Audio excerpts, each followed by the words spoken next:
We have two Biden ads to look at today that take aim at Trump and the Supreme Court in ways that I believe are perfect to showcase what we are facing in this election and what we must fight for and fight like hell, just like Trump told the January 6ers, but to do it at the ballot box with our votes, not by storming the Capitol. So let's start with the one released shortly after the debate. Hey you! Yes, you! Did you know we have memberships for as low as $3 a month? You can help the channel grow, reach new heights, and help protect democracy. And you get a long list of exclusive perks, from members-only polls to getting my videos early. The link is always in the description of every video. If you want, go ahead and check that out. And thank you guys. Did you see Trump last night? I mean it sincerely, the most lies told in a single debate. He lied about the great economy he created. He lied about the pandemic he botched.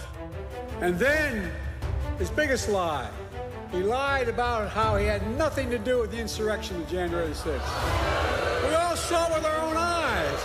We're going to walk down to the Capitol, and I'll be there with you. We saw police being attacked, the Capitol being ransacked. He did not a single thing to stop it, nothing. Folks, I know I'm not a young man, but I know how to do this job. I know right from wrong. I know how to tell the truth. And I know, like millions of Americans know, when you get knocked down, you get back up. Trump in this debate told more lies than questions were asked. At one point, he told 6 lies in 60 seconds. During his presidency, he told over 30,000 lies. He's been lying since he left office about his role on January 6th, about what he did to try and steal the election that he lost, about sexual assault, about defamation, about fraud, about falsifying business records. But yet, MAGA cheers him on regardless. It's hard to tell who has less character at this point. And again, it shows why these things like debates and the responses to them really don't matter. Biden will always have the deck stacked against him in that way, where Trump supporters will cheer Trump on no matter what he says, no matter what he does. It doesn't matter if it's true or not what he's saying. It doesn't matter if he's actually answering the question he was asked or not, or laying out any policy goals. And instead, they'll focus on anything that Biden did so they can point fingers when they get called out.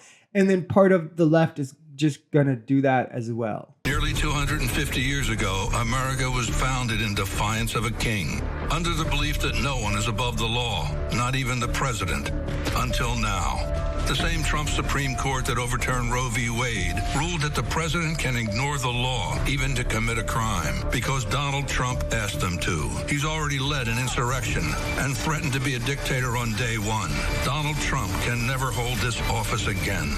I'm Joe Biden, and I approve this message. When Trump didn't have a get out of jail free card, we saw how callous he was in the position, how dangerous he was, and what he was willing to do. What do you think happens when he has an almost guarantee that he won't get prosecuted? He just magically decides to respect the law this time? Absolutely not. He's going to do it 2 times worse and in all of our faces. He packed the courts with justices who would do his bidding. He packed the lower courts the same, so he could have this failsafe if he was then to be held accountable for his actions. And now it's working just according to plan, so much as he's going so far to claim that the fraudulent electors not certified by the state was an official act. Anyone, even people voting for Trump, Republicans, anyone who respects law and democracy in America more than they respect Trump should be willing to say that that's wrong. It's a scary precedent, and it's one that you would only defend to bolster Trump because you want to see him in office at all costs. That he can then pick